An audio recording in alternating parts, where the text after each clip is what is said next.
Good evening, everybody. Ish.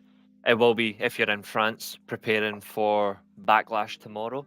But good afternoon, and welcome to the UK's own weekly Steelchair, where we are going to preview Backlash, talk a little bit about the draft. Oh God, and we're just going to have a little bit of an interesting conversation. But of course, it's me, the host and owner of the channel, joined by the co-host of the channel, of course, with 13 people already watching on Twitter. Thank you very much. It's Ailey. How are we? Je suis la reine du monde aujourd'hui. Et bienvenue à tous pour notre podcast, as it were. Pour la première fois, Backlash, WWE heading to France. And of course, that means SmackDown tonight is early. It also means that we've got what is, a nice sort of start time for tomorrow's show. So that is a very welcome surprise. And I'm sure we're all very content et heureux about that. And for anyone who gets annoyed at people randomly blending languages in, I'll be honest, French is my thing. French is absolutely my thing. Okay, it wasn't my thing enough to stay at uni and see it out, but it was my thing enough to, make some form of living from it as well. But no, we're doing well. We're here to look at the match card, les 5 matches that we have, 5 matches so far. We can speculate on whether we are getting a match CZM or if we are only getting 5 as opposed to 6. But just a heads up, people, I will probably try and put more French into this one. So if that whole jumping between the languages thing is going to be jarring for you, well, I am la reine du monde for a reason today. So I'm afraid you just have to put up with it. I will do my best to repeat anything in French and English as well, and I won't overdo it. But how are you doing today, Reece? Bon. Ça va? Parlez-vous français avec moi? To be fair, multiple languages are my thing as well. French, German, Spanish. So like a little bit of Italian, obviously, but like love it. I'll take a little bit of a mixture of language with you. I've nailed my Spanish because I can say tope con hilo, and that's all you need as a wrestling fan when you're talking about Spanish. To a degree. Not in front of me. What's up, Daz? Good to see you. I'm not too bad. I've had my blood tests. I've got finally got physio. Finally got physio organised as well for my back. So they found out that you have blood. It's a good start, Yeah, I got I'm getting a full blood count. So we'll see. Find out next week. I've also got a first time in my life I'll actually have physio on Thursday for my back. Yeah. So that's going to be very interesting. We'll see how that fares. I'm going to say. So what? They're checking your bloodline. Well, it's superior than the shitty Samoan version, that's for sure. Yeah, well, I was about to say, are they checking your Jimmy? Are they checking your solo? What's up, Making sure all that's in order.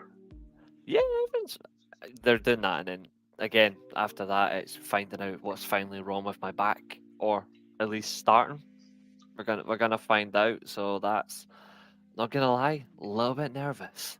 I am very, very nervous for that. Catherine, good to see you. Hope you're well.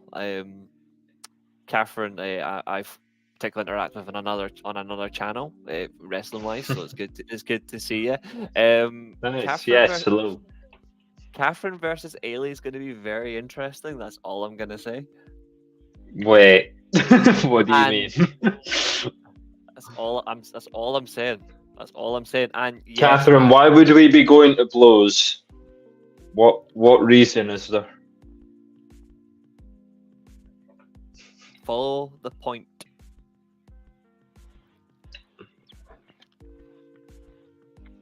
Oh dear, right. I see that now. You didn't even click it first. That's fine. That's we're all. It's all contextual points, of course. That's the difference. We're all friends here. Yep. And just to add to CY's question, yes, as I promised, I always sub back. No matter who follows, I always do the same. Yes, you are. Until a certain man's name goes off, and then you become, well, what's the nicest way? What's the best way to put it? No, I'm not going to. No, I'm going to leave it at that. I'm not going into anything further. We are going to talk Backlash, as discussed, obviously. We are going to discuss the. Okay, one time only. So we are going to discuss Backlash. We are going to discuss a little bit of the draft as well, because we've not spoken about it just yet. I want to discuss some of the movement. I want to get your opinions on it, because I thought it was absolutely fucking lame. Like some of the, I know we spoke about it last week, saying that they may not move a lot because of potential storyline, but even some of the draft picks were very uninspiring. So I want to get to that right at the very end. But we are going to discuss the 5. Are you watching the Backlash preview show that's on Peacock? I'll be watching it on the network, but to be honest, whilst Backlash finishes, I'll be going out to a gig, so I'll be missing the main event anyway, unless I watch on the train. Who are you seeing? Are they any good? One of the guys from my work is in a band, so I'm going to his gig. Ah, right. Okay. That'll be fun. What's up, Nathan? Good to see you, boy. You're welcome to join us, by the way. CY says, anyway, I'm a dive in. I feel like in the tag match, Tama, Tonga and Bloodline will cheat their way to victory. I can bet you more than enough. Pretty much. Yeah, well, let's start there. Let's begin with the Bloodlines tag match, because I mean, the viewers, they will direct what they want to hear first, and if you're diving in with that prediction, we can obviously join you on it. So Kevin Owens and Randy Orton, the team that's teamed together and never completed what they wanted to do. By that, of course, I mean together they wanted to stop Logan Paul, and it was both of their presences in the same match that ultimately led to Logan Paul winning. So they did the opposite of what they were going to do there, and I think they're going to do the opposite of the goal here as well, because, I mean, from all accounts and based on what's happening and what will happen, there's no way that the Bloodline are going to be beaten again here. I mean, the invite is open, obviously. There's always room for another steel chair, so you can come and pull it up. I'm here till about around 5 o'clock, 5:15 today, so anyone who wants to jump in, obviously you guys can go longer, as long as Reece is around and we're all sort of talking about that. But yeah, as far as this match goes, I don't see what the faces are getting out of winning.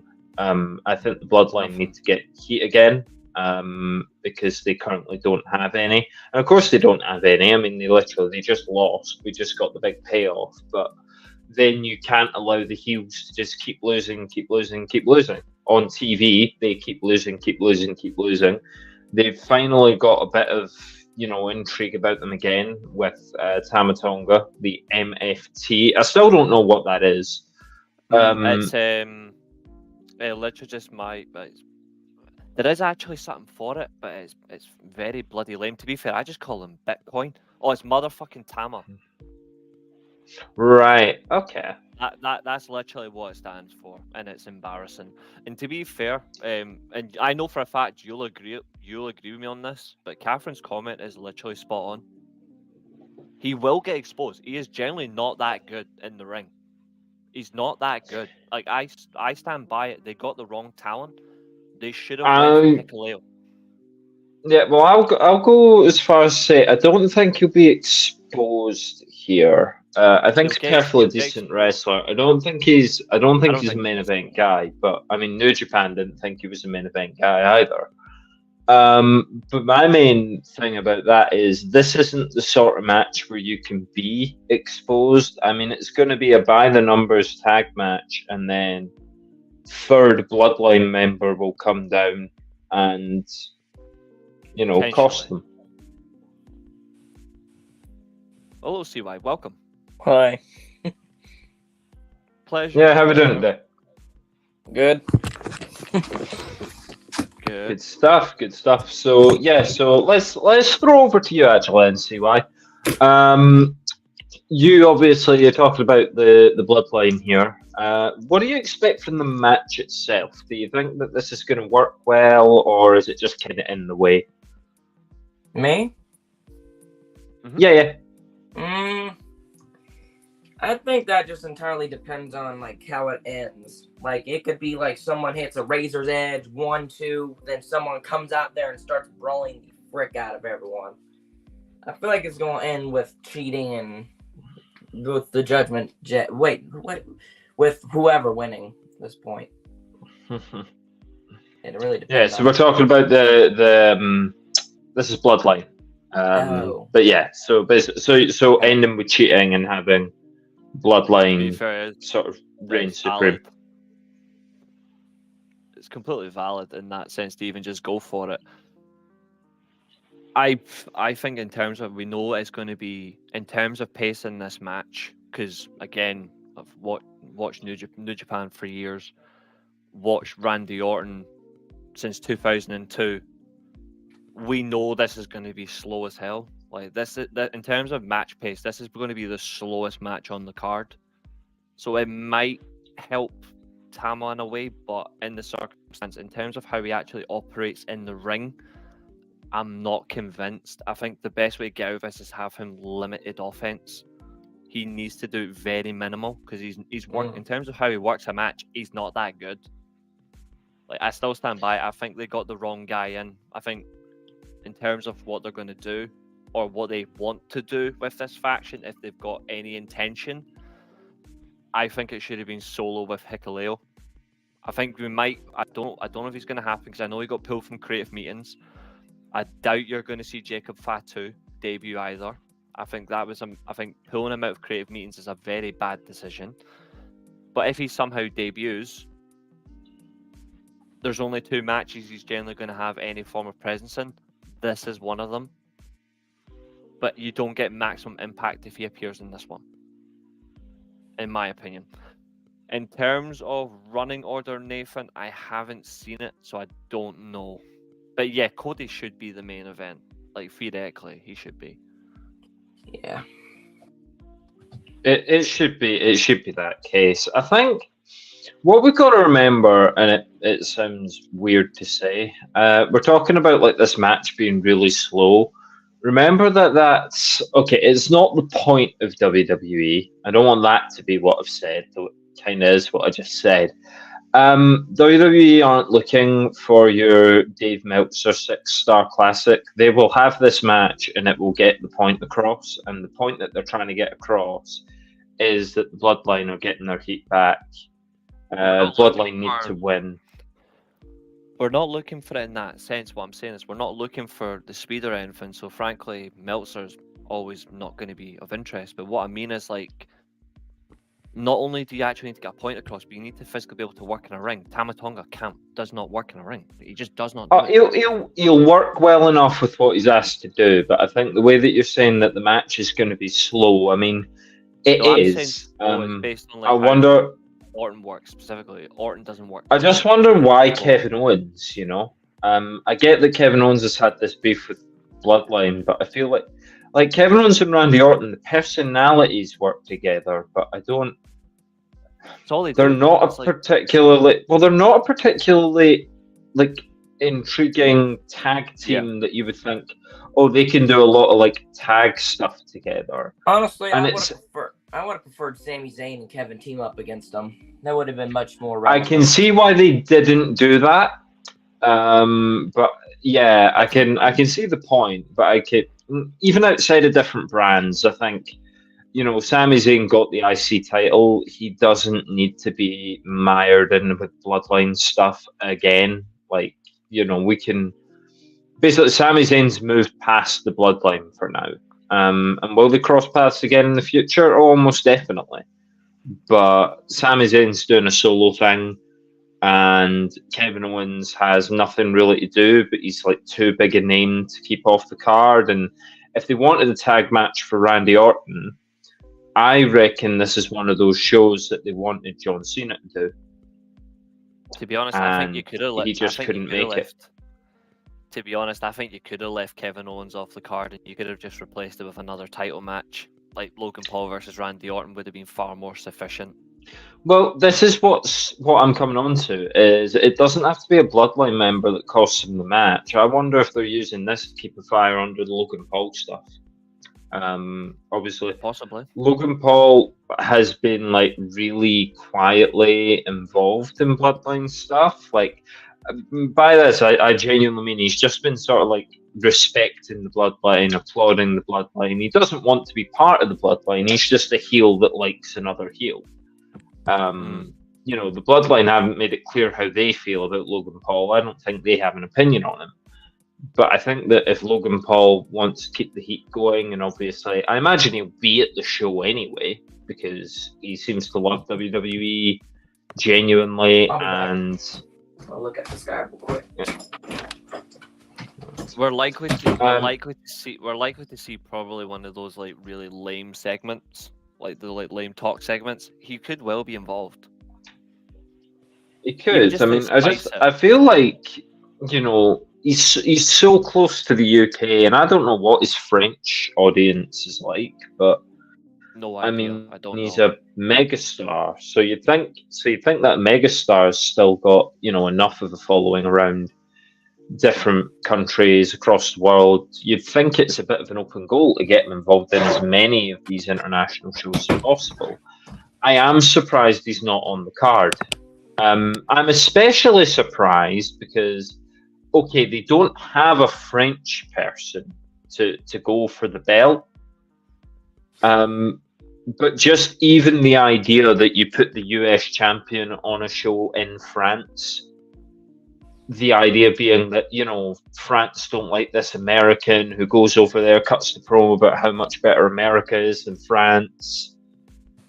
You know, I'm not saying he needs to bring up Second World War, but I'm saying that he could, you know, he could just bring up things like our food is better, our sports are better, you know, just all the standard heel stuff, all the stuff that Grayson Waller would do, basically, but do it as Logan Paul, do it as US champion, and then have a match with probably Randy Orton in a singles match and beat him through cheating. And then, you know, you've got your heat as the heel. Randy Orton doesn't lose anything because I've said it before on the show, he's invincible now. He just can't, like, his character can't be damaged. He's at that point. True. So That yeah, is true. that's what I would have done. Yeah, there's another thing as well, is like the Quebec point. Yeah, they are. To be fair, it wouldn't surprise me as well because he is French and he used to be under contract with them. It wouldn't surprise me if you see random rumors between now and tomorrow. Rene Dupree ends up at Backlash. Like, it would not surprise me as well.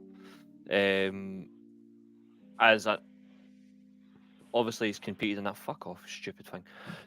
He's competed on it for years. He is now a content creator, so it wouldn't surprise me as well if they tried to have him involved. Again, there's no point because Rene Dupree was absolutely crap anyway. But there is another option there. I also think as well that in terms of the card, I get it, you're trying to get the heat back on the Bloodline. Did we necessarily need it to be in this format? Again, maybe not. Honestly, I would have replaced this with a totally different match. And I think right now the match that is more intriguing to me is on Raw. I would have just replaced this with the IC title and just made a triple threat, because I think they've already tried to cement Bronson Reed as a big guy, or they're trying to. Sami Zayn's feud is underway, and it has had, to a degree, one decent title defense, and that was against Chad Gable, where they really maintained the crowd. Obviously, it's Canada; it's a totally different circumstance, but they should have made the triple threat for the Intercontinental title at Backlash, in my opinion. I think the crowd would have enjoyed that a little bit more, especially because obviously it's the first event in France on a pay-per-view premium live event format. You know how much I really would have liked? Get it. I would have liked Chad Gable versus Sammy, because I understand that Chad's mad at him because of all the whole beef and crap going on. He doesn't have a title run yet, and I think he honestly deserves one. They need to give him what he wants. Losing after fair. loss after loss after loss. Yeah, Yeah. I think they know they can draw that out though, and this is what I was going to say to That you, should have been Reece. replaced. Let me just It's answer this like, one first. Mini Venom, yeah, one of our new 100, like one of our many new subscribers has joined the channel recently. It starts at 6 o'clock UK time tomorrow. Same as SmackDown. SmackDown starts in 2 hours time as well. So if you are watching it over, yeah. So get yourselves a healthy dinner and sit down and watch it at a reasonable time. Sounds good to see me. what it's like. Yeah, Carry well, on talking, they we'll want. deal with this one. They think Carry they on. can drag it. Yeah, so they think they can drag it out, you know, and they can because they can still. I think they know what they're doing in France. They are putting a show here, but this isn't a It's big house show. event. This is a house Yeah, show. yeah. This is what Clash was for the UK. Like, It will you be know, the we same weren't Clash. looking at that card. We were thinking it's going to be a really nice card, and hey, maybe our guy will win. And we were hoping our guy would win, and I was genuinely convinced our guy would win the title and beat Roman, but it didn't happen. But you know, the other matches on that show were basically they were what you would expect on a house show. Now that doesn't mean that it didn't over deliver. I mean, you know, Sheamus versus Gunther at Clash was unbelievable. And you know, there was a bunch of really nice matches on it. But looking at this card, it has that same sort of energy. Like the people in France won't care who they see, or like they won't care that they're not getting the hottest matchups because this is what happens when you go to a fresh place. You don't need to go and give them a 10-man steel cage match. You don't need to, you know, bring out all the gimmicks. You can just show up. You know, France are going to be much like the UK were in 2022. We're just happy to have you, you know. So we don't just do your thing. They will get a lot of grace from this French crowd. I'm only happy for the first and second matches. All the rest ain't really that big. Well, maybe the third one has some hype, but I think there's a lot to like on the card in terms of, you know, like they haven't served us up something like none of these matches are like 24/7 title level rubbish. I'm going to make a bold prediction and say this will be the match of the event right here. That's an interesting thing. Because I'm genuinely confident that the triple threat is going to be the best match of the show. Because Bianca. Yeah. Anyway, see why what you said. Oh my god. Never mind. No, keep going. On you go. No, I'm saying see why I'm passing it over to you. I was gonna say the one tag team match, Bianca, Belair, and them. That match was underwhelming. I didn't find it really hyped up because it was just like 2-3 minutes just of selling and squashing, and I feel like this one at Backlash is just gonna be another squash underwhelming match. I don't feel like it's gonna be anything mixed or special. I completely agree with you. I think in terms of the talent that's involved, it would be disappointing to see the likes of Asuka or Kabuki genuinely get squashed. But considering the fact that Jade Cargill, who has already had 70 matches under her belt, where she's worked matches, she's now done 2 already on a live event situation where she's been there on the bigger stage of like the Royal Rumble and WrestleMania, where she's done that. They were, in terms of timing wise, work to what she's got, and I don't think they're going to try and put her in anything longer for quite some time, and I think that's generally a disappointment. She should be working longer matches. Bianca, we know, can do that. I think Bianca, even though she's been pushed way too much, way over the hill, but she at least backs up. I think Bianca Belair is actually quite decent.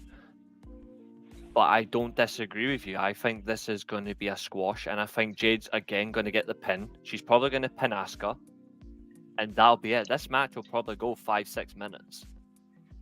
And I think that would be unfortunate if it does.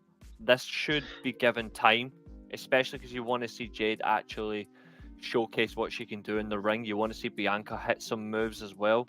You want to see the champions at least do some heel work and some But decent if heel it work. goes 5 or 6 minutes, does that necessarily mean that it was a squash? Because, I mean, if they work quickly, if you can have go a- back you can have a to squash in 6 how minutes. the... Yeah, but if you go back to how, you know, like the old Cruiserweight Championship and stuff worked, those matches would last 7 or 8 minutes, but I wouldn't call a single one of them a squash. I think that's more They the weren't energy you're squash, going to though. get. They Yeah, but weren't that squashes, this though, is because they were yes, basically but all round. This will be yes, and what I'm saying is this is going to be that. I think Damage Control will get moments. I think they'll get near falls. I just think the match is going to be sub 10 minutes. I think you'll be lucky if they get more than 2 near falls in this match. Well, yeah, but they only need to get one for it not to be a squash match. I mean, how often in a squash match does the person getting squashed get a near fall? We're going to see heavy dominance, though, like from Bianca or Jade. It's most likely to be Bianca, though, and then Jade will probably get like one move and pin it. I think Bianca will be the one that's doing the majority of the selling because they don't want Jade Cargill to be selling yet. So it'll be they'll cheat. Dakota Kai will distract the referee. It'll be a 2-on-1 on Bianca. Bianca will get the moment, like, you know, the opening for the babyface, and then Jade Cargill will tag in, hit the finisher, and win the match. Yeah. Hmm. Which would not be worth my time. Like, I actually want to see her. Like, I want it. Like, because I like Jade Cargill. I actually want to see Jade Cargill work. Like, but if the intent is to keep her doing short spells, then you can only keep that up for so long. That's my only thing is you can only keep up for so long before eventually you go, okay, we see more. Like, or are we going to see more? What's up, Romy One Kenobi? Hope you're doing really well. No way, Styles isn't winning, but Styles will carry the main event. That's all I'm gonna say. Predictions wise, though. Predictions wise, what are you thinking though? Like just for the first 2 matches anyway. So like the tag match between. So the match between Orton and Kevin Owens. What you got, and then what have you got for the women's tag? Me? Yeah, start with You yourself. start, yeah. I mean, they'll get a lot of offense in, but then someone's gonna end up capitalizing, getting the one, like anything really. It could be a mix of anything. Sorry, I'm gonna do a lot of this, so I won't have a lot to say. No, it's okay. But in terms of who you actually think will win, though. For the Bloodline match, I gotta give it to Solo and the Bloodline because they're gonna cheat one way or another. And the other tag team match, I'm gonna give it to Bianca and Jade. Yeah, I've got the same. It's tough to disagree with that. It's tough to disagree with that. But I will say I think this match, the women's tag match, will be better than the men's tag match. Because I think you'll get something short and sweet, but I think it will be both short and sweet. I think it will be a quick match, but I think, as I say with WWE stuff, it'll get in there, it'll get its point across, it won't overstay its welcome, and then we'll have new women's tag team champions who will split up before SummerSlam, and they'll feud as well. So, you know.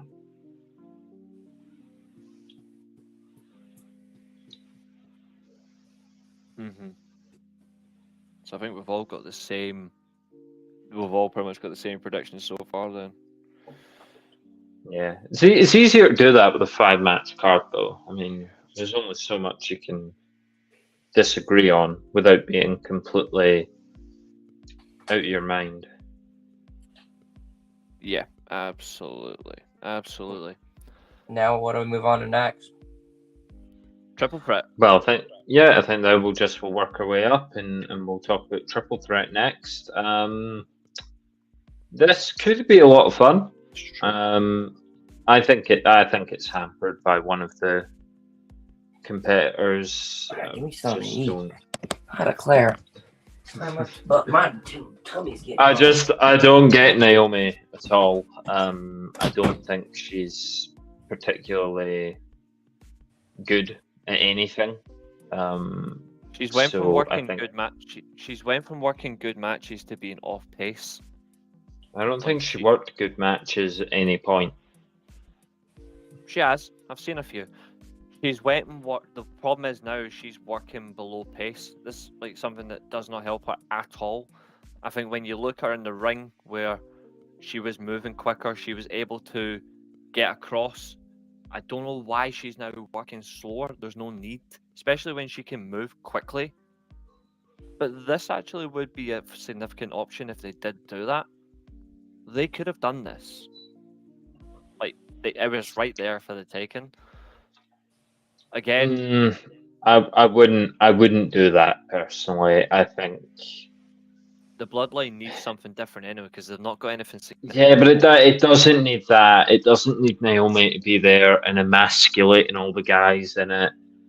It doesn't need Naomi to go out there and, cut Paul Heyman's balls off or anything like that. It doesn't need this female, baddest bitch in town character. It really does not need that. But really, WWE didn't need Naomi again. What happened is Naomi ran out of options and realized that she could come back here. WWE would always have her because she's an established name and she'd be able to slot back in to a mid-card role and there'd be no questions asked. My question is, as a mid-carder, why is she here? Because she isn't good enough to be in women's world title matches. She was hardly ever good enough in the first place when she was SmackDown Live Women's Champion. She hasn't had a single good match in her career, like a single match that you would go and hang your hat on and say, yep, that's a really good match. And if you compare that to Bayley, who's got, a healthy handful, and you look even at Tiffany Stratton, who's got 2 or 3 already, and Tiffany Stratton's been doing this for, I think a decade less than Naomi has. Tiffany Stratton being in this match just shows up how mediocre Naomi is. Like, where I would compare her to Natalya. Like, they're both just here now because they've been here all along. And they're being surpassed by everybody who gets added to the roster. And everybody who gets called up. And I think if you give Kiana James 2 years, she'll be better than Naomi. If he had said someone else, then I would have agreed, but Kiana, no. No, it's a low bar she has to clear. She has to be better than Naomi.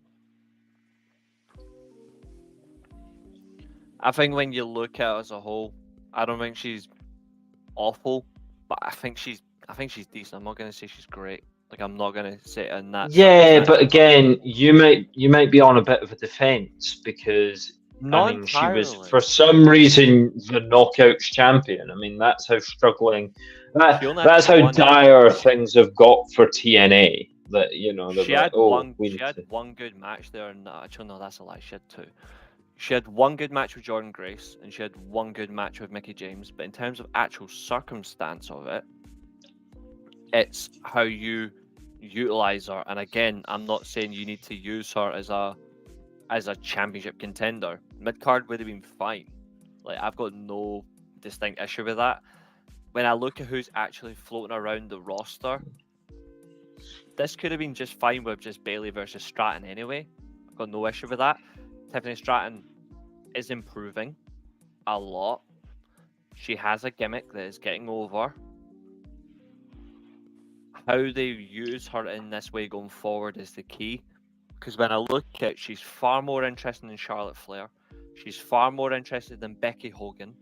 She's far more interested than... Yeah. I really don't understand the Becky Hogan thing with you. Like, I really don't understand it. No, she was the natural choice after Liv injured Rhea. Safe choice. What, you didn't think they were going to say, okay, let's reward you for injuring the champion by giving you the belt, did you? I did not think giving it to Liv Morgan would have been a good answer either. Like, I don't think Liv Morgan is genuinely that good. I don't think she's interesting at all. I think she's genuinely crap.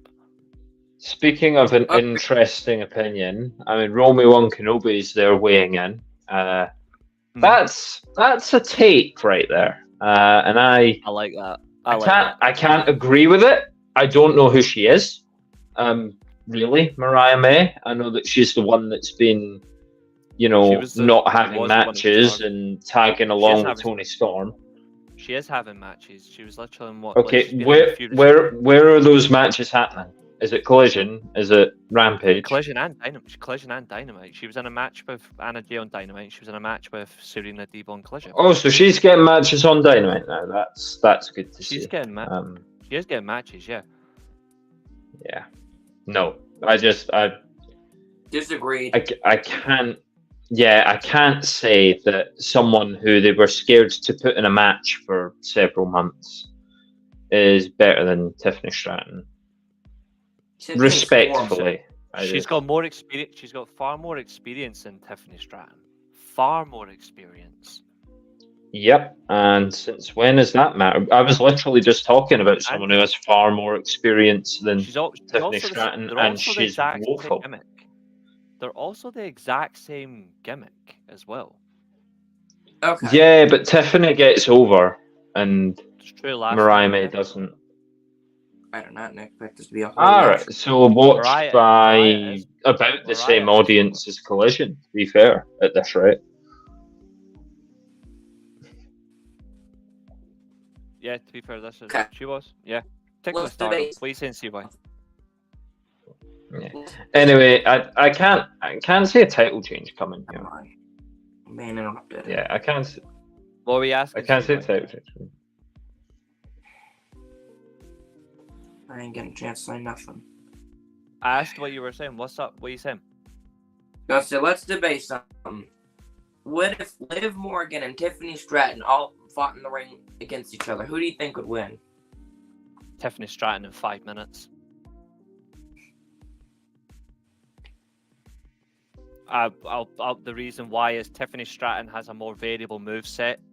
Liv Morgan can only do 4 moves. She's not presented well in the ring. Her mic skills are below average. I think when you look at Tiffany Stratton has very likable quality. I like the way she moves. I think she's got a fantastic moonsault. Her Swanton Bomb is very, very underrated. And she's got far better timing as well when it comes to segments, interference. She's able to utilize her body far more effectively. All Liv Morgan does is cry, moan, say, "Watch me, I'd rather not." And her code breaker is woeful. That's just my general opinion. I'm probably going to get killed by Mallow soon if he appears, but that's just what I'm thinking. You're going to be killed by the whole freaking Liv Morgan community. That's fine. I mean, I don't pay attention to them anyway, but yeah. Now let's go make that a triple threat and add freaking Alexa Bliss to the mix. I like Alexa Bliss. I think unfortunately she's not. I don't know when she's going to be cleared to wrestle, but Alexa Bliss at least can wrestle really well as a babyface or a heel. I think she's effective. I don't see any, but Mariah May is just a good wrestler. Yeah, to be fair, even Tiffany Stratton's come out recently and says she likes the work that Mariah May does. And Mariah May said the exact same thing about Tiffany Stratton. So yeah, I agree. Liv got her championship title run and it sucked. Yup, it was awful. Awful. And Romeo and Kenobi, Jesus Christ. No, right, are we moving? Yeah. Oh, I still will. In the meaning of it, Jesus Christ, as in, for goodness sake, Romeo and Kenobi. His comments are always entertaining. I've also gone for a title retention by Bayley, but I think she will get the pin on Naomi because I think Tiffany Stratton will. I don't know if it's going to be Money in the Bank or not, but I do expect Tiffany Stratton to be champion within the next 3-4 months. I don't think you can hold it off that long, personally.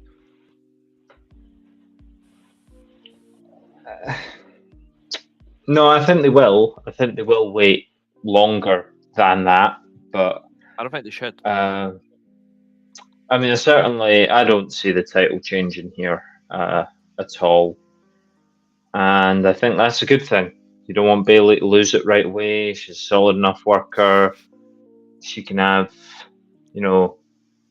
strong enough matches, and she can build okay feuds, I guess. It's just, I mean, the Raw Women's title scene is a lot stronger than the SmackDown one. I'm a bit disappointed that Tiffy's still stuck on SmackDown when, she could be over on Raw fighting the better women's champion, but it's I okay. do like some changes though. I do think there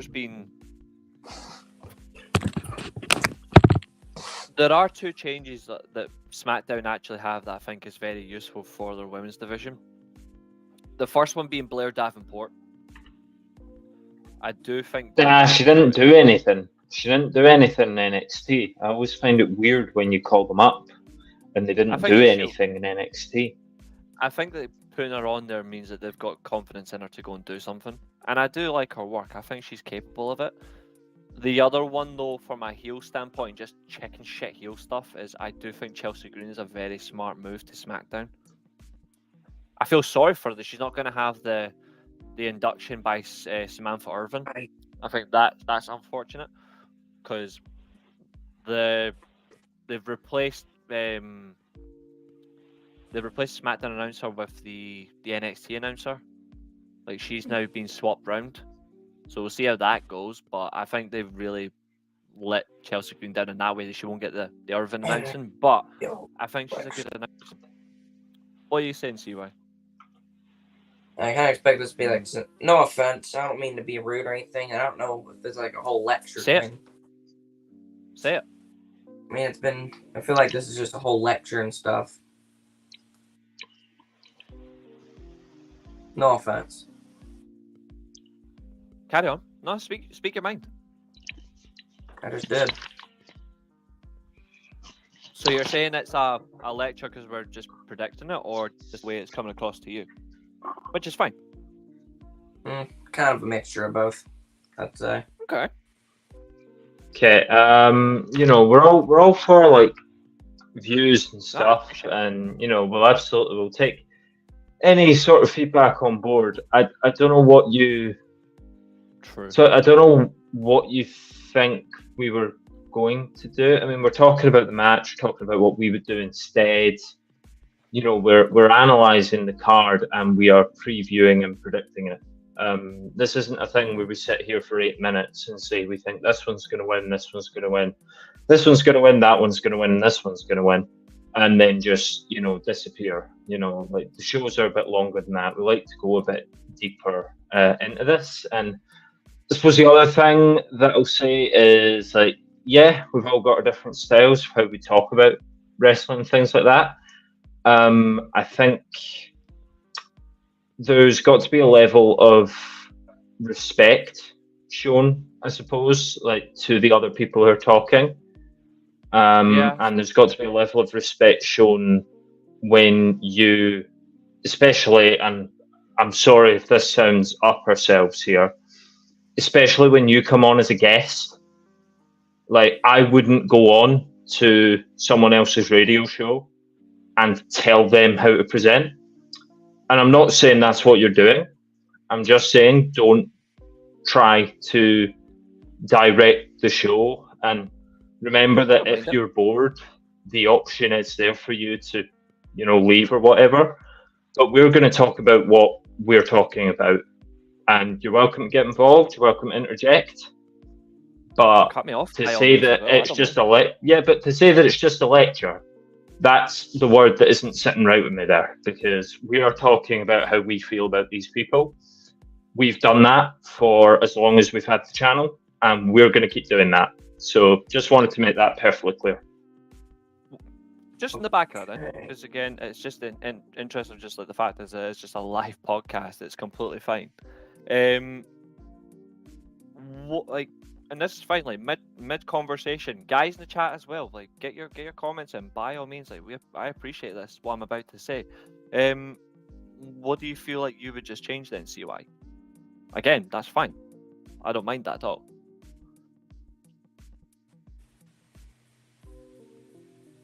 I didn't mean to sound offensive. No. I'm not taking offense to it at all. I'm not taking offense to it. That's why I asked, like, what would you change? Mm-hmm. I'm not taking offense to your comment. I appreciate it.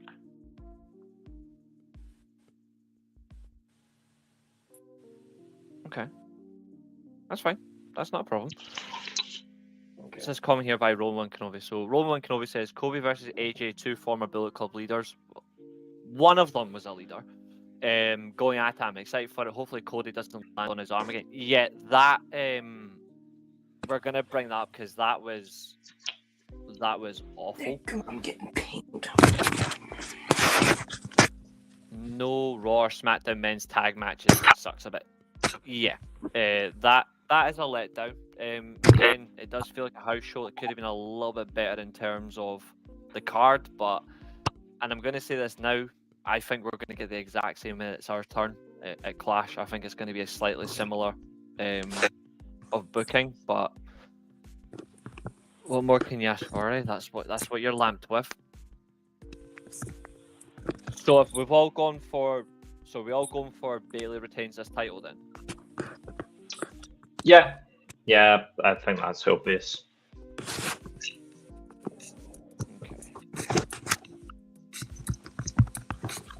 As for so Raw's main event on the card obviously is the world title match. Damian Priest is defending his title on a live event for the first time. Opponent wise, not the strongest in my opinion. I don't think this is the best opponent for him. But in terms of a match, it was Backlash last year that they really got behind him in confidence for maybe he can go and be a world champion. That was Damian Priest I'm talking about here, where he had the match with Bad Bunny. The crowd were behind it, even obviously it was Puerto Rico. Puerto Rico's always been a very hot wrestling crowd. So do I, Romeo and Kenobi. I hate the bloody yeet phrase. It's just annoying as people chanting meat or tables. Immature crowds. In terms of this though, I'm not expecting a title change. Romeo and Kenobi thinks that Jacob Fatu is going to interfere. He was pulled from creative meetings, so again, I'm not confident, but we'll see. But in terms of this match, what are you thinking? Like, I'm not expecting a title change, but I'm hoping that I'm actually going to say this now. I hope this is a clean win for the champion. I hope this is clean. What are you thinking, CY? What's your prediction on the Priest versus Uso? On the what?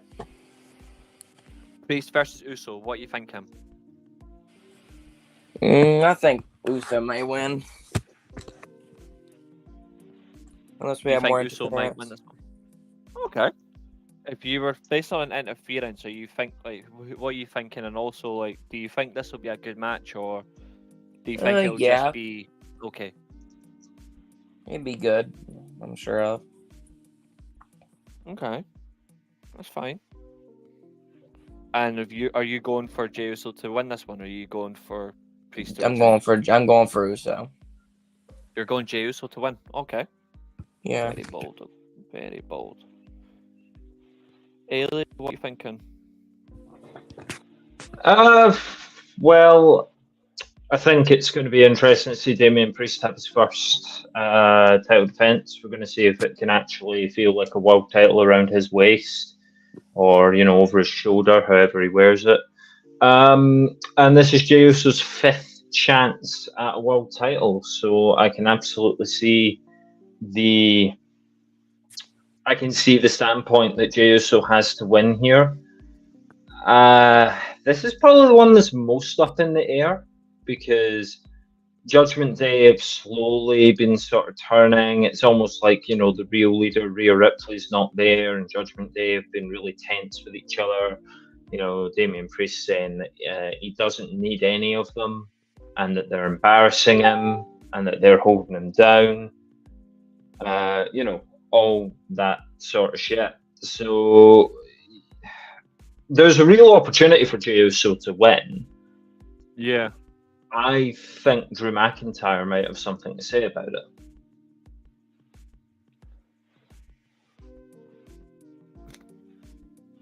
Yeah, I certainly think so. I mean, Catherine's saying I could see Judgment Day costing the match and Jey winning. Roman Kenobi says if they take the belt off Priest is a transitional champ. Yes, he certainly would be.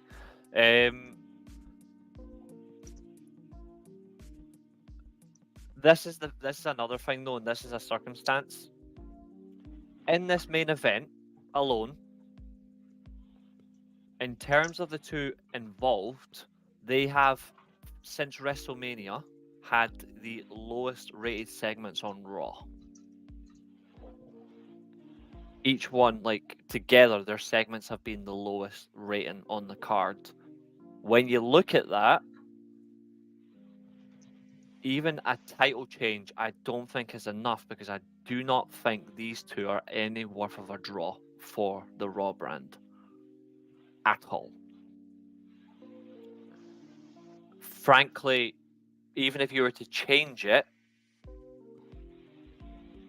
if you want to put the belt on McIntyre again, then Damian Priest should not retain the title. Because Priest is not going to be, even if you get to Clash anyway, and it seems to be the title match as Drew for the main event for Raw,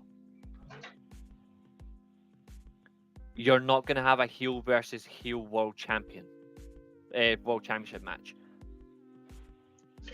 No, but at the same time, I think Drew McIntyre, whichever one that you have in that match, I think it's not like you've got two pure heels. Yeah. I think whoever was playing heel, I think the other could fold into a babyface. I mean, people are saying that Damian Priest could be potentially a, Judgment Day turn on him, and then he's the babyface, and that would make McIntyre the heel. I don't think you have Priest turn face in that way necessarily. Because I don't think he'd turn face after losing the title. I think Priest would have to still have the title for his turn, and the turn would have to be about the title, and the turn would have to be sort of almost created by Judgment Day, essentially saying, look, we don't trust this guy anymore. And you could even add further intrigue to it if you wanted to say that Rhea didn't trust him as a leader, but then you probably don't want that heat on Rhea Ripley, because I imagine when she returns, they want the big babyface reaction, not a big heel reaction. I think she'll get a big babyface reaction regardless. And I think Drew McIntyre obviously has to get the belt back for it to be the feud that we know it's going to be. So while Damian Priest got it, it's like we said, he's just going to be a bit of a surrogate champion. He's just going to carry the belt for a little bit. But it will be fun to see in his first title defense if he's going to be any good. What I'd like to say as well, for viewing purposes as well, then welcome to the lecture, Steelchair. We'll go by that going forward. Welcome to the lecture chair. I'm sorry if I was out of line, people. Seriously. No, by all means. I've had people reaching out and everything talking about it, saying that was weird, and I was like, I want people to speak, but I mean, if that felt weird, then cool. But if anything, what's wrong with a fucking lecture? Sat in thousands of we always, I mean, think about it. We were talking about the main AEW angle last week. Rewind.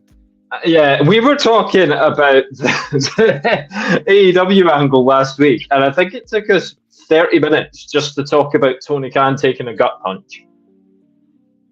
Like, this is what we do. We extrapolate everything.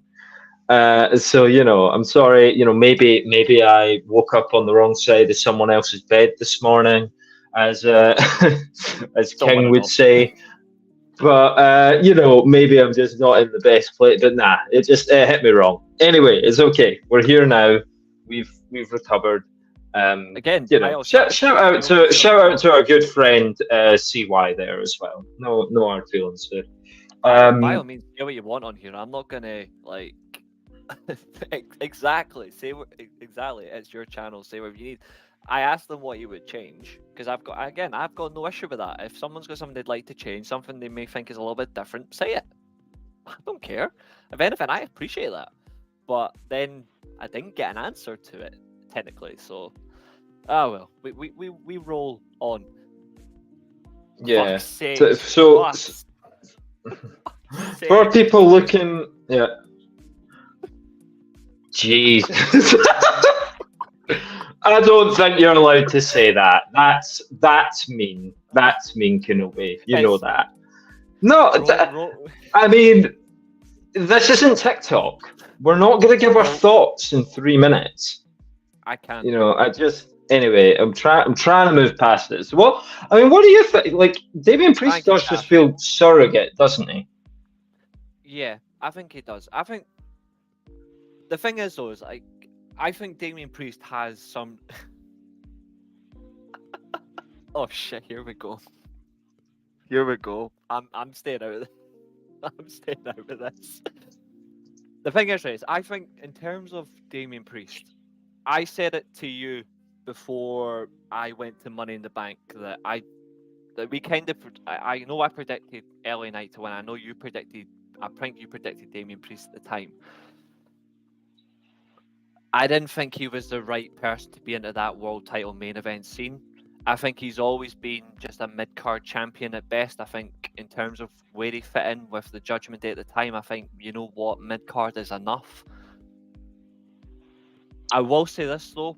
For all the shit that Def Rebel do, they've actually done really well with his new theme song. It actually hits well for his presentation as a world champion. I'm just not behind him as a world champion. I don't think he's good enough to be a world champ. And funnily enough, Jey Uso, I get the same vibe. I think he's just going to be someone who should just be a mid-card champion at best and let him just try and run with it. I don't think in terms of a working match that when you watch these two, it's going to be believable as a world championship match. But at least we're going to see something that maybe can justify why Priest has been given the world title anyway. I'm just not convinced that it's the right opponent. But if Jacob Fatu appears, then you've got something here. But I don't know. I don't think he would appear that high profile on his debut. I think if Jacob Fatu is showing up, it will be Bloodline related. I don't think it will be Jey Uso related. Probably. I just think it would be nice to see it would be different. In terms of the actual event,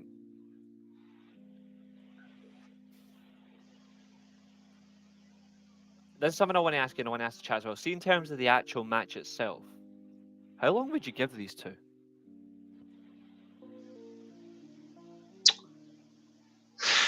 Well, you've not got a lot of match time across the card, do you? I mean, if we really look at it, that tag match is 20 minutes. The other tag match, I think, we'll be lucky to get 10. I think it'll be good, but I think it'll be like sub 10 minute, probably 7-8 minute match. The triple threat will get half an hour probably. So this will be 15 minutes. The main event could conceivably go an hour, but I don't think they would do that. I don't think we're going to come on to that in a minute because I don't think you could theoretically go. And I mean, you potentially could, but I don't think it would be wise to do it. You could if there was a lecture over the top of it. I'm sorry. I'll stop. I'm sorry.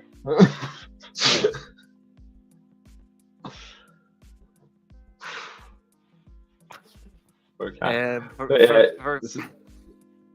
Have you got are you going with Priest or are you going with Jey? I'm going for a title retain here as well. Like I've to be honest, like I have gone for it. I potentially have one title change, but that's only. I don't think it's going to happen though. But I would have a title change in the main event. But I do have Priest to retain regardless. Yeah. I believe the way around that they're going to do this is Priest retains, and I mean they do have to fill 3 hours. Like they do have to fill 3 hours, but remember, WWE are really good at doing that. So every entrance could be 5 minutes long. Oh, I hope not. Look at how many people you've got to enter. You know, Randy Orton could get a singles entrance, and Kevin Owens. The Bloodline will take 5 minutes to get to the ring. The entrances are probably quite quick for the women, although there'll be a bit of presentation, bit of flair for Bianca and Jade. Say 2.5 the triple minutes. threat, well, 3 entrances. Maybe Naomi will dance across the stadium. I don't know. And then Priest, obviously, all of Judgment Day's got to like summon him out there, and Jey Uso's got to yeet for 5 minutes. So there's all that, plus all the promo packages. It's amazing how quickly 3 hours can truly go. Because if you give one of these matches 20 minutes, that's probably actually 40 minutes. And then give that women's tag match the 8 minutes, that will probably be 15 when they go through promo packages and entrances and stuff. You're already an hour and 5 minutes into the show, 2 matches deep. Romy One Kenobi, you need to stop. Jesus Christ. I'm not bringing them up. I mean, it's making me laugh. I can't. I just can't. I think in terms of the whole timing, though, in terms of the promo packages, you're right though. Like they are going to be about 4 or 5 minutes. Like entries to a degree are going to be about 4 or 5 minutes. I don't think you need to go too long though. But I think in terms of like genuine match quality and getting the crowd really invested, I don't see anything wrong with giving 20 minutes to each match though. I think that would be okay. I mean, apart from the two tags. I think the women's tag maybe 10, 12 minutes. The men's tag, 12 to 15. But apart from it'll get 20. The men's tag will get 20. Probably. But in terms of the 3 title matches, I'd give the triple threat around 20 minutes. I would give Priest to Uso 15 to 20 minutes. I would give Styles Cody Rhodes 30 minutes. I would give the WWE title match 30 minutes. I think it might get a touch longer. If it's the only time that they're going to work together, you know, so if there's not going to be a rematch, I think you're looking more at 35-40 for your main event. And I think it will be, because WWE so rarely do it, and this is kind of blending us into talking about the main event. WWE so rarely go for stars. I think this is going to be one of those. I think WWE are going for a star rating here. Not a Dave Meltzer star rating. I think they just want a match that is like one of the greatest that they've had. And they've got the 2 people here that will be able to do that.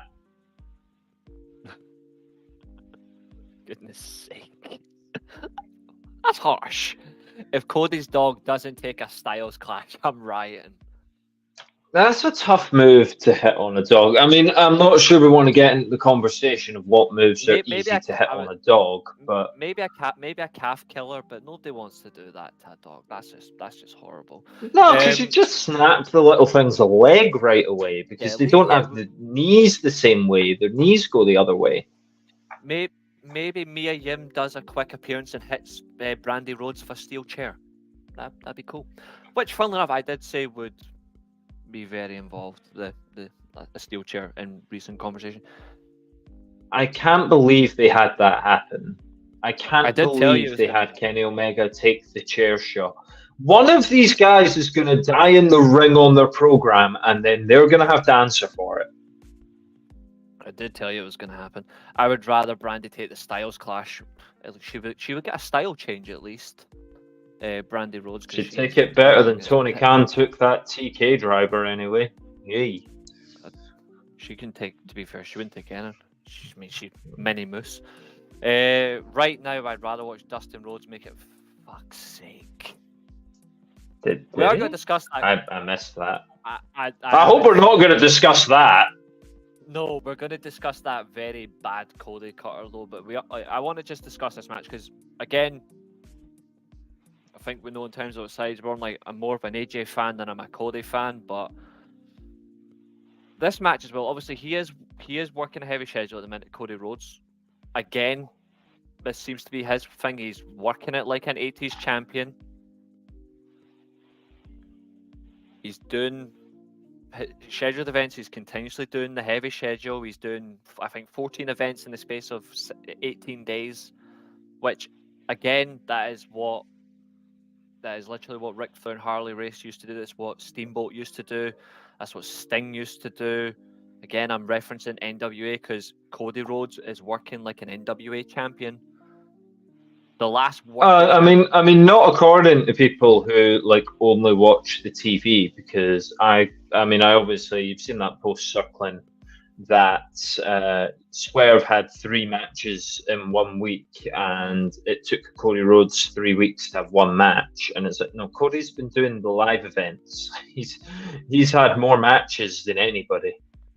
Yeah, he's working all the live events. In terms of TV, yeah, he hasn't had a TV match since the Carmelo one. That was a 3-week period.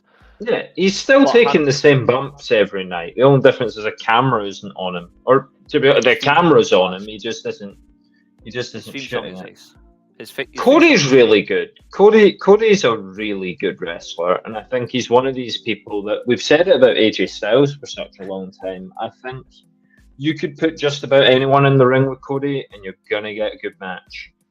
And he doesn't have that you ability. Take 2 people like that. He doesn't have that ability that AJ does to have that. I mean, based on what? Because we were previously talking about AJ Styles, and I said AJ Styles works his match. Now, AJ Styles isn't any more flexible in his style than Cody is. AJ's completely changed his style because he's put all that muscle on, and that's what I think is. He worked the same match with the new muscle. The mobility isn't the same though. Like, it's not the same in terms of moving around the ring where he used to be a whole lot. Like, it was more finesse. It was much more crisp to his move. Now it's more, because he's put the muscle on, he's still doing the odd forearm. He's still doing the diving, but it doesn't feel as good as, say, like a couple of years ago where it was like a little bit more leaner to himself. You know what I mean? So if he's adding weight, this is what I don't get. Why didn't he add any weight behind his offense? He's a guy that's added 30, 40 pounds of muscle, and he's not added 30 or 40 pounds of muscle to his moves. It looks like a 250-pound guy hitting you with 210-pound guy moves. Like when he does a 450, again, you're like, why are you doing that? Like, you're big now. An elbow drop would do. You know, that's what I'm saying. I don't get it myself. Like, I think something a bit more big man. Whereas Cody works more like a guy of his weight and size and style. And yeah, the OC will be watching from catering. They'll be cheering him on. But you know, at least they've got NXT now, so we'll see how long they do that before they get tired of them there as well. Not a Backlash, dude. Not a Backlash. I'd love for it to be a Backlash, which is far more. There's far more intrigue around her than Bayley. As I say, Bayley's a solid champion. Tiffany is, you know, the unexpected. And she's done really well for herself. She has done really well. This is what I was getting onto about like AJ, where like I don't think AJ needed to put all that muscle on, because AJ for so many years was the literal definition of, like, even though he wasn't working an indie promotion, well, Ring of Honor obviously, but I mean, like, when he was working New Japan, when he was working TNA, they're not indie promotions, but he was the build of an indie guy. Like, he was that build, and we knew that because he was very adaptable. He was all round excellent whilst doing the high flying stuff, but he could work really well with a big guy. He works really well with a smaller guy. I don't see why he's went and put 30, 40 pounds of muscle and become a brawler. That's not him. That is. But that's the problem. If he was becoming a brawler, I would accept that. But he's not becoming a brawler. He does the exact same stuff. He's just 40 pounds heavier, or he looks 40 pounds heavier. He's doing the exact same stuff.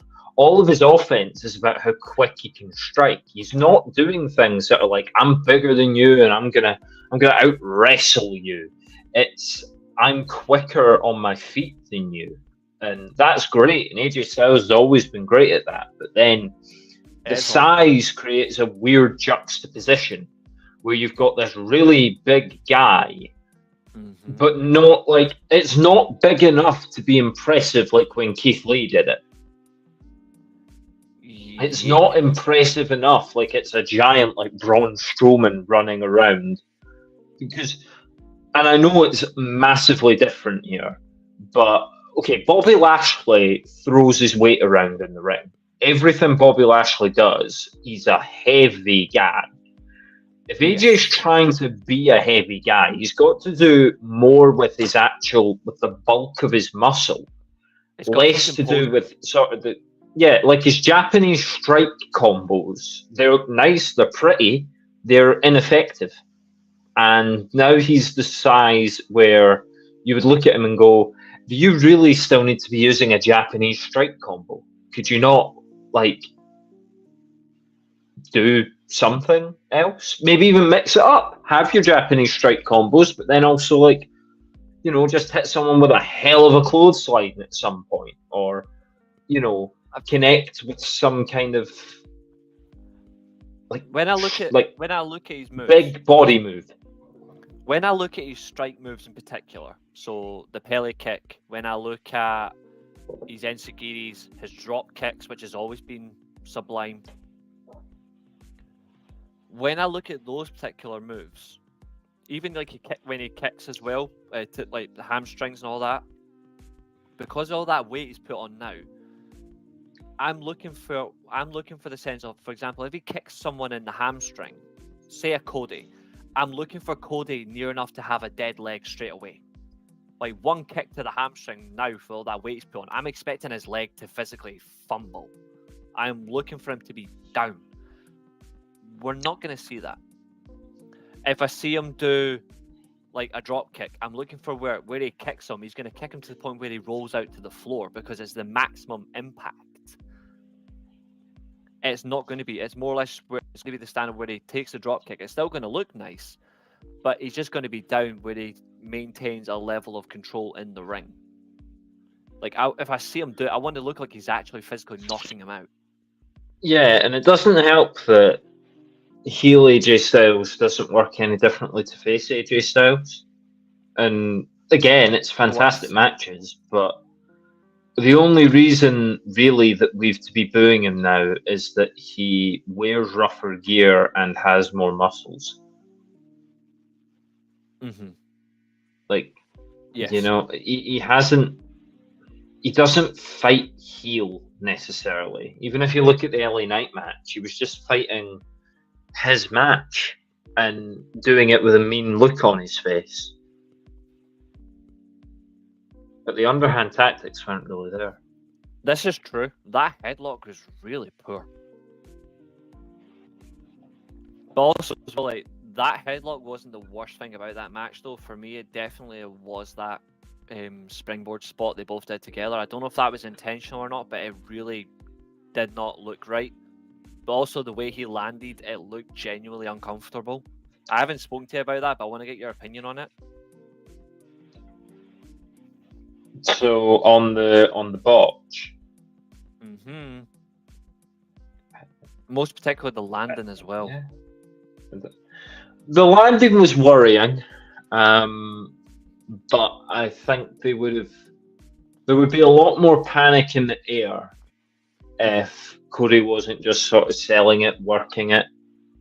You know, model professional Cody Rhodes here, so he was always going to sell it whether it paid off or it didn't. He will have botched that move before. And obviously every landing is different. But he will have botched that move before. And you would think that if he was in no fit state to actually have this match, Hunter wouldn't be making him do it. So there is that to consider.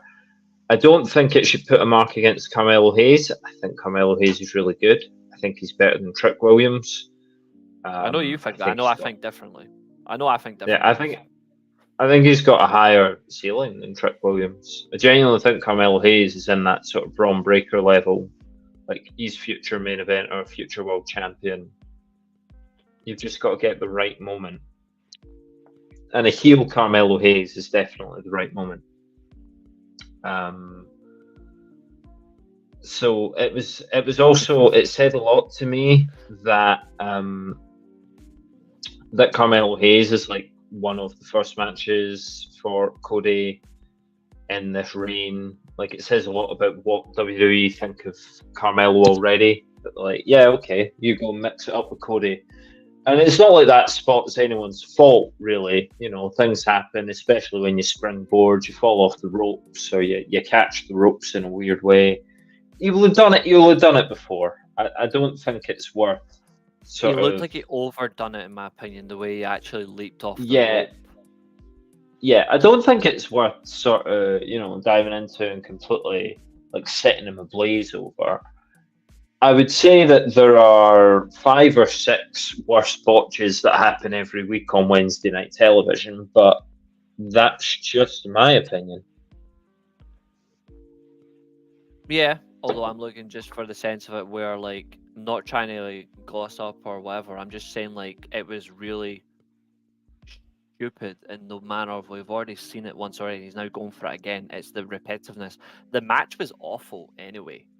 Like, from him, I thought Carmelo stood out really well. I think Carmelo is decent. I don't think he's better than Trick Williams, but I think he is slightly more better positioned at the moment, and it reflects. But in terms of like where this one's going to go, I think even though he is the champion, I don't think he will have the control of this one for the vast majority. I think this one will mainly be in like AJ Styles carrying it really well, and Cody will still get effective offense.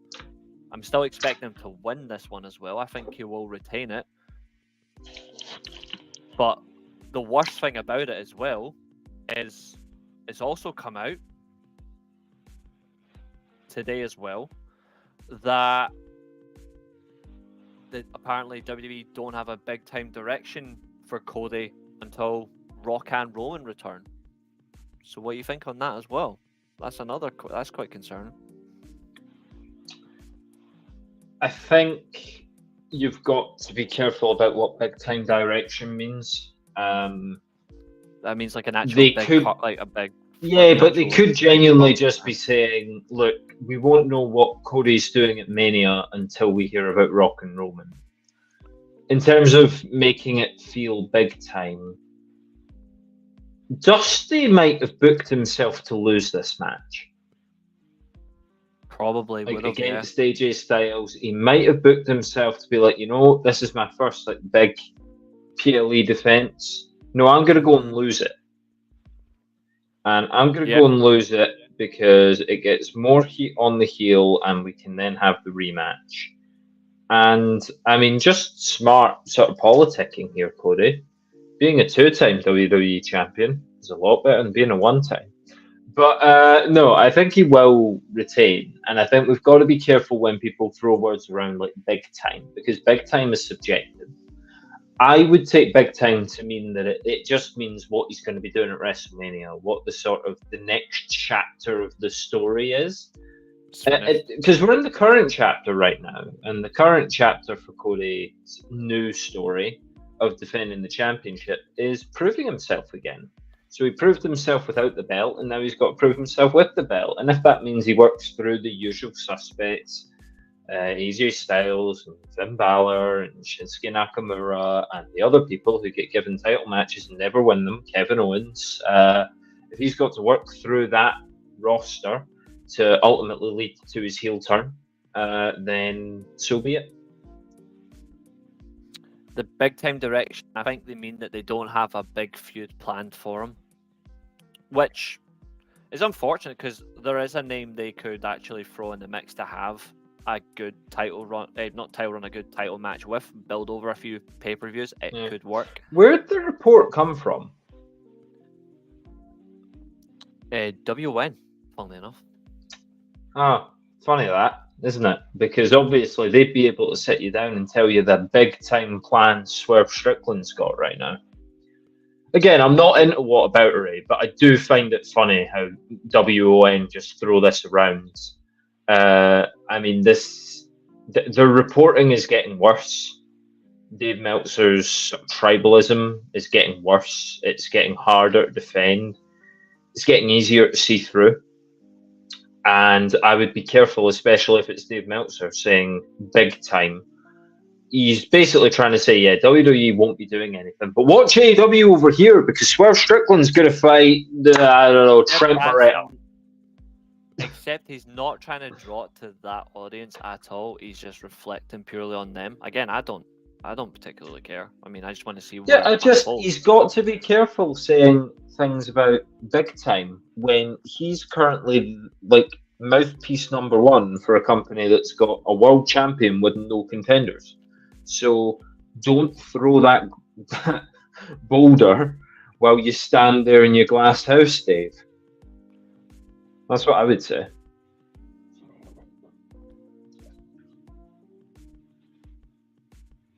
This is true. I mean, I don't mind him. I don't pay attention. I don't read his work. But again, like as a historian, like, that's all that I really have like respect for. I don't pay attention to like his overall work because again, I'm the same when it comes to Frightful. I think they're just as stupid. As a historian, he has himself said that the AEW tag roster of 2022 is the strongest tag roster that he's ever seen. So just bear that in mind.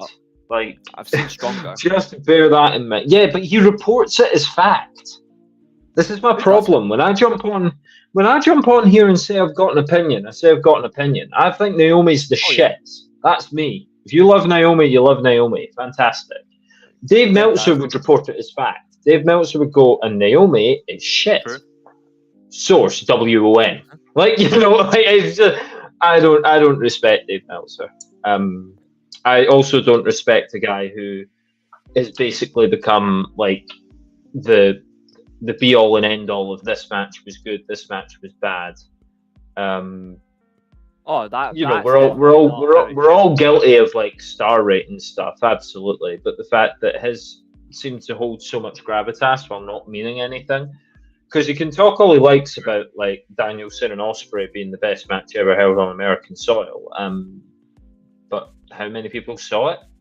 I didn't even bother. I didn't even bother. You know, I watched like highlights of it and I was like, okay, I've got the gist of that. They did exactly what I thought they'd do. I think it also comes down to opinion about what you like and what you don't like. I don't need to formulate my opinions based on what he says. I mean, I agree on one match he says is absolutely great. That hands down is one of the best I've ever seen because I've watched it. Had to watch it back, obviously. But 100%. That was Steamboat versus Flair. It is one of the greatest matches of all time. I didn't need his opinion on Okada versus Omega. I watched all four, and they are the greatest matches to come out of Japan. But in circumstance being, there are people who will take their opinion based on what he said and make it great. I don't hate the guy. I've got no issue to hate him, even though he's tiny. I stood beside him. I literally dwarf him. But in terms of opinion, he's had his since the 80s. Let him go with it. I don't care. It's just where we're at in the fucking world we live in. Yeah, not a bad mention. There's some recent matches across the board, like in all promotions you can think of, that are actually genuinely good based on what you like on wrestling. Okada vs Omega is one of the best matches ever. Yeah, that's cool. If what you like on wrestling is what you like. Well, anyway, do we think that this match is going to be one of the best ever? I think it has a shot at being one of WWE's best in recent times. It'll just depend. It'll depend. It'll depend how they blend for me. Can AJ Styles work Cody's match? Will Cody work AJ Styles' match? I think it's more intriguing if AJ Styles works Cody's match and they build it around Cody's offense. But I think we know that we're probably going to see the opposite, and it will be built around can AJ Styles hit the Styles Clash, or what will it be countered into? And that's nice enough to see, but I don't know. I think they will go for making this epic. I think it will maybe drag a little bit. I think Roman Kenobi's got a very fair comment. I mean, to be fair, that this was horrible. Like, this could have been so much better because it was fantastic elsewhere, but he says it'll be too late, like the AJ Nakamura WWE match. That was a good match with rubbish ending. As WWE is often very good at doing. Having a pretty good match. It's true, he has. He re-signed today. That is correct. Yeah, that's great. I mean, it's not like he could really go anywhere else. Yeah.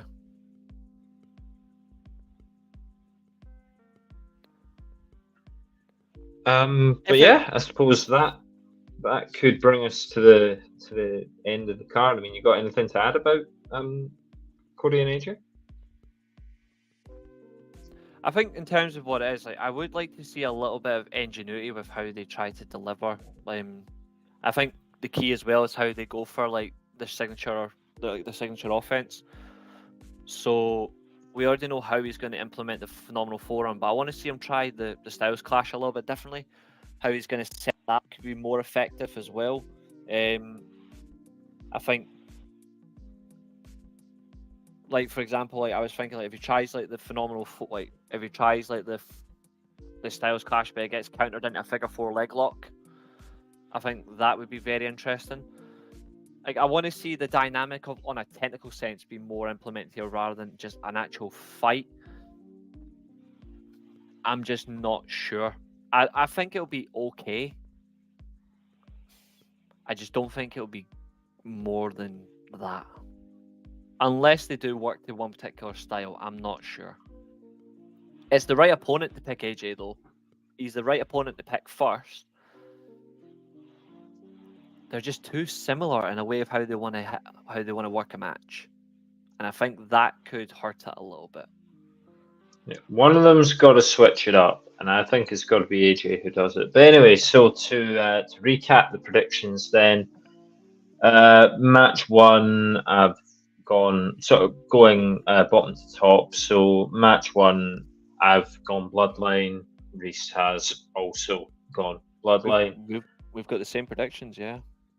Yep. Match 2, Kabuki Warriors getting pasted by Bianca Belair and Jade Cargill. That's. I think it will be a fun, quick match. Not quite a squash, but it'll be quick. In the triple threat, both got Bayley retaining. I'd love to see Tiffany do it, but I don't think it's Tiffy time yet. Bayley will retain. We both said Damian Priest, our departed guest. Not like mortally or anything, just the one that left. Did have Jey Uso. So, there's a little bit of a difference there, but I think we've both said Damian Priest. And then in the main event, we're both saying Cody Rhodes will retain his title. I was tossing up just, predicting Jey Uso instead, just to have something different, but I can't see it. I don't know if it'll happen this weekend, but that's an interesting thing to say. Roman Kenobi. I'm only here for Backlash. See what happens with Howdy. I think he'll just get more.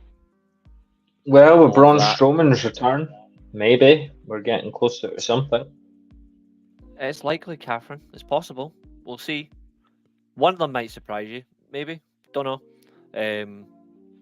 I certainly hope it'll be an interesting enough card. It'll be an entertaining enough card. It'll be professionally done, and WWE will add the flair that they usually add. There's nothing. This isn't like WrestleMania, and obviously it's not. It's a smaller event, but there's nothing that we're particularly excited about, like in terms of a genuine. It's just good matches. This card is just solid to good matches that will do their thing, and then we'll move on. And Money in the Bank and Clash 2 are going to be more exciting than this.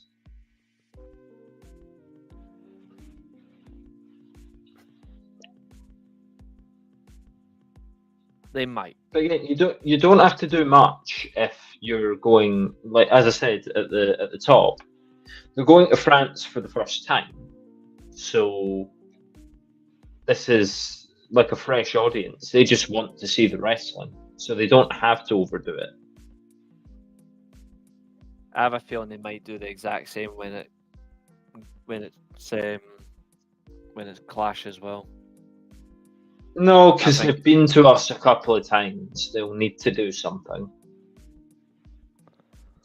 Even though they have, it's just weird. Like that's what they could do. If they do, then it'd be ridiculous. But we'll see. We've still got time on that. Like there's still plenty of time. Yeah, I mean, I'm not ungrateful for the show. Like I'm not ungrateful for them doing Backlash. No, of course. It's just there's nothing on this card that you read and go, I'm really excited for that. You just got, this will be an entertaining day of wrestling, evening of wrestling, and that's what we want, and that's what we'll get. So good on them. Absolutely. Anything else you want to say, or any further comments in the chat? Any questions? SmackDown starts in just over 45 minutes time, just to let you know. Yep, and my work starts in about 15 of them. So working the Friday night. It's only an hour. Such are tutoring hours.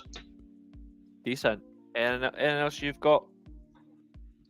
I think just a brief bit of draft chat. I was surprised. I just brought him up, but I was surprised by Braun Strowman's reaction. People really missed him. Did they? I feel like they did. I feel like he got a big pop when that hit. And Pat McAfee did it over. Michael Cole did well, put it over. I think the Pat McAfee is vastly irritating me a lot recently. Oh, come on. First it was Corey Graves that you don't like. Now you don't like Pat McAfee. I love them. They're great. Corey Graves is the best one. Corey Graves just does my boxing, honestly. Like, he just does my boxing. I like Vic Joseph. I want him freed from Booker T. Like, I want him freed. Like, because that just doesn't work for me. It's not that I don't like Pat McAfee. It just gets on my nerves sometimes. I think the actual interest of Braun was more or less helped because of Patrick Mahomes than anything else. I don't think it was more or less the commentary. I think it was just them. And I think that's more or less what you thought. That's cool. That, again, each their own. Like, I'm just not a fan. I'm just not a fan. See, so we can agree on that, Catherine. Good. That is going to happen very soon. Is it? Yeah. Oh, I don't know what his legal movements have been. Was he cleared? I think he is, yeah. And they've been mentioning him a lot recently. And the reason why I think he will return very soon is because the ratings have gone down a little bit, and I think they will need something like a Brock Lesnar. Just to reestablish. Yeah, we have to. Yeah, we mentioned this though. Ratings are always going to go down after WrestleMania. That January to April run, you're always up, and then in May you come down, and they'll bounce back up again. They'll get like little, boosts and jumps and stuff, but it'll only really pick up again as they get to Survivor Series and as they power on to the next Royal Rumble, and that's just how it's. Yep. That's how it is, and that's how it's going to be. I would welcome this 100%. That would be hilarious. I don't know who that is. Jesse Ventura is the guy. Well, he's former governor as well, but he used to be with the WWE on commentary back in the 80s and 90s. He used to compete. He also hates Hulk Hogan, so even more special. He's the guy that tried to get the Wrestlers Union, but got like no support. This guy, I'll show you. Like, Okay, he's the but, guy like, that so commentary wise, what's like the iconic? he's the guy that came up with the Pukester. He used to work alongside Vince, especially, and Gorilla Monsoon. So, like, long time ago. Long time ago. Right. No, man, I'll show you. 1 second. 2 seconds. Come on. Yeah, we're still banking on a lot. You say that I'll know when you show me. It's like, don't bet on that.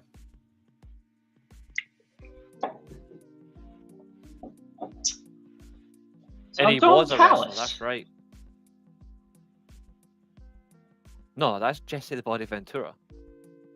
It looks like Don Callis in a grey wig. It's like Don Callis cosplaying Gandalf. Oh God. I mean, that's actually made me laugh inside, and now I'm starting to laugh a little bit outside. There's a very interesting picture. This, Vince, you should have done a very long time ago. Sorry, I rephrase. Disgusting piece of shit. Oh yeah, no, we've definitely said it today, haven't we? Oh, we've definitely said his name today. Yeah. I can't remember if I have. You know, there's been a lot of notes on this lecture, and I'm not sure that I can remember every word that I've said along it. But no, in any case, yeah, well, in any case, I best go and get things set for work. But you can join us again next week. Bring your textbooks. You better have your assignments complete. You know, they don't call me a lecturer for no reason. If you want to pass this course, you're going to have everything in order. You know, stop playing around. Oh, God. For real, though, we'll probably talk about what happened at Backlash and carrying it on. And, you know, I guess if the imposters do something, I guess we'll be here to talk about that as well. But then, hey, we can always revive a classic commentary for next week. There'll be a lot of talking. I'll have to warn people now. There'll be a lot of talking because we'll be commentating over a match. I will drop it eventually. I'm very petty, if you haven't realised. You know, very petty. But I'm going to go. I'm going to hopefully get some of my petty energy out before I have to go and teach somebody.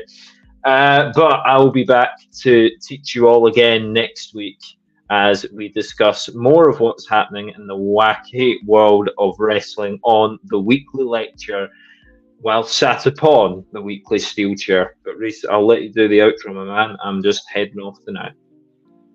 No, absolutely. Oh, Jesus Christ. Yeah. Unironically, I'll leave on this. Unironically, I love the theme song.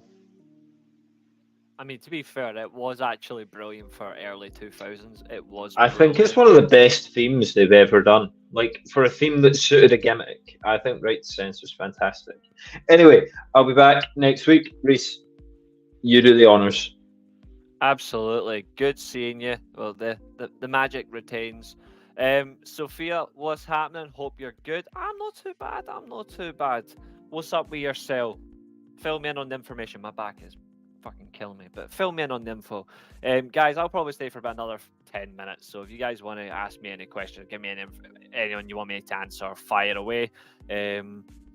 So do I. I think he's a good heel, especially his ECW days as well. Generally really good. Cyrus the Virus. Everything in order, like, fuck's sake. You need to stop. You need to stop.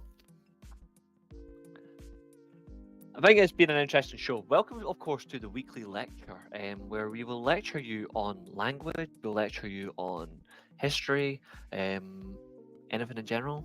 We can lecture you on that. It's fun. It's respectfully failed. When is Tiffany time? When she can be arsed.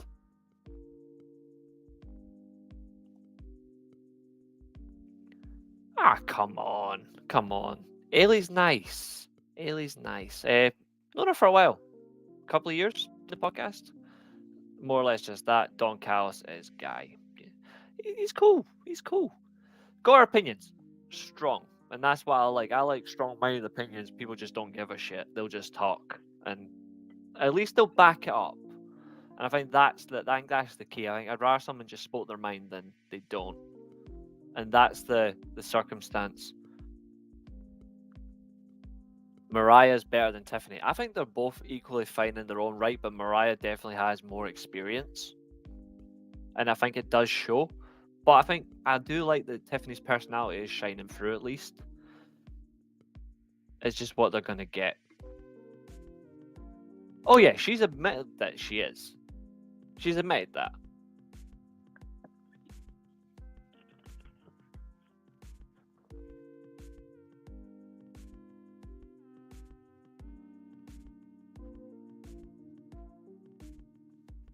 She has admitted that, and again, as long as they get there, at least they're going to talk. Funnily enough, they don't appear in here enough.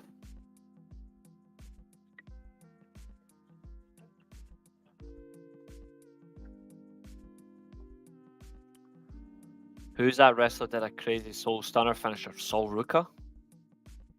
She's the only one that's doing it. Sol Ruka.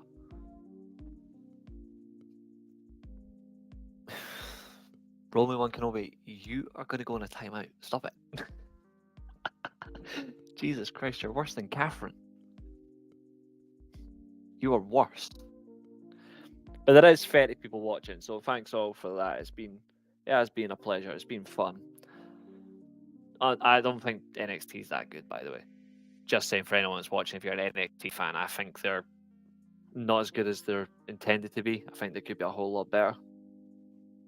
Especially if you hire someone like bloody Brian Pillman Jr. God almighty. No, he's not wrong at all. He's not wrong. That will be painful. Just looking it up and doing, oh, can't handle it. NXT bores me like EastEnders. Oh, thanks, Sophia. Tell you what, see on the back of that, 1 second, just whilst I've got you right there, 2 seconds. Where's my live chat?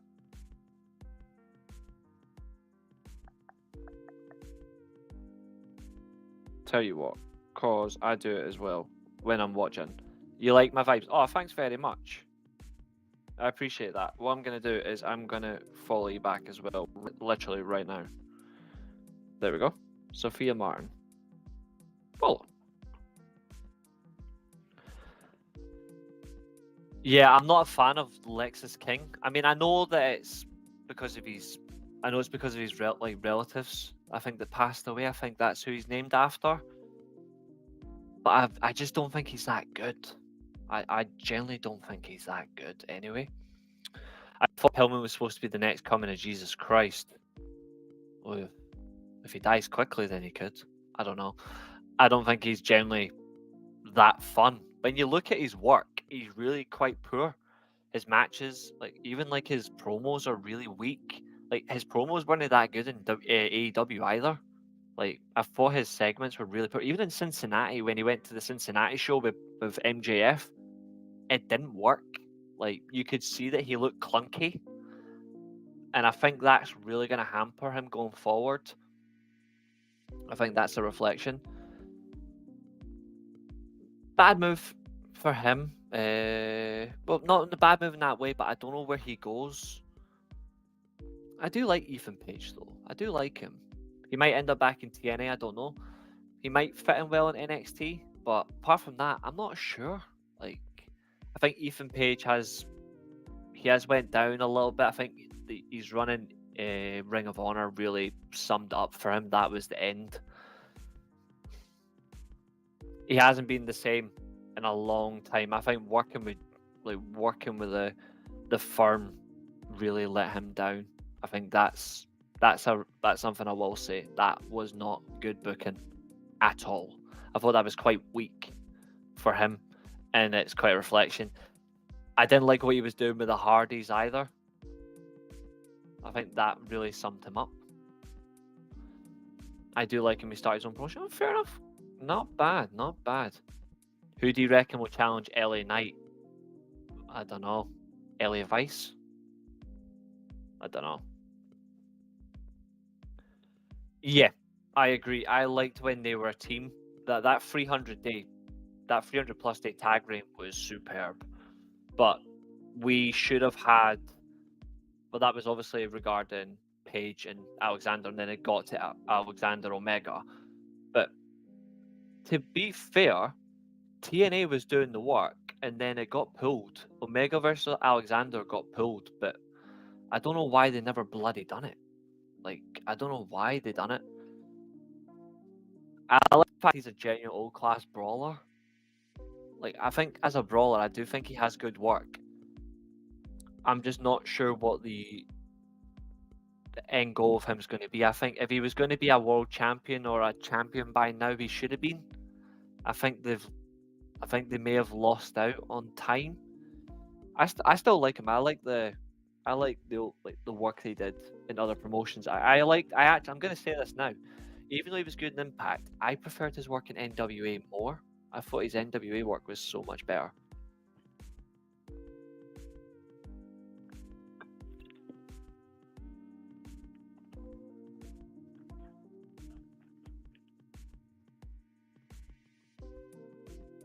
What was it that made you lose hope in him?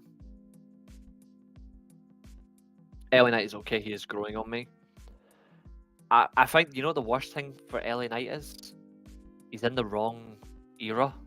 Obviously, they can't help it. That's when he was born. But I actually think he would have suited the late 80s, early 90s better than this period. I think that would have been more efficient in where it's like less moves and more of the mic, like that familiarity of mic work back then. It was more of the realistic promos. I think he would have suited it a little bit better.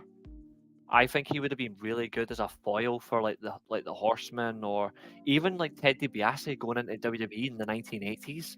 I think LA Knight would have been a good foil for him. I think he would have been a good foil for Perfect as well at the late 80s. But I'm not sure if he's good for this period. I think he was better for then than now. That's just my opinion, of course. I could well be wrong, but I don't hate LA Knight. I think he's okay. But he's not great. Any last comments from you guys before I get out here? Because, not gonna lie, I am hungry. I need some food. I'll get one last comment from you guys before I get out here.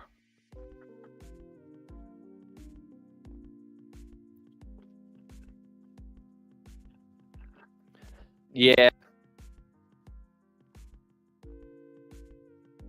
Including his son. Thieving bastard. I'm not even going to hold that. I'm not even going to pull punches with Ted DiBiase Jr. He's a wanker. Like, genuinely full on, he's a wanker. And I hate his guts. Thanks very much, Catherine. I'm glad you enjoyed it. And yeah, I'll see you on Covalent. Check them out, guys, if you haven't. Covalent TV, check out their work. Really good.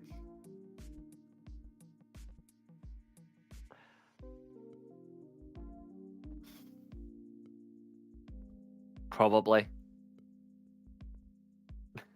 Probably. I don't know. No idea.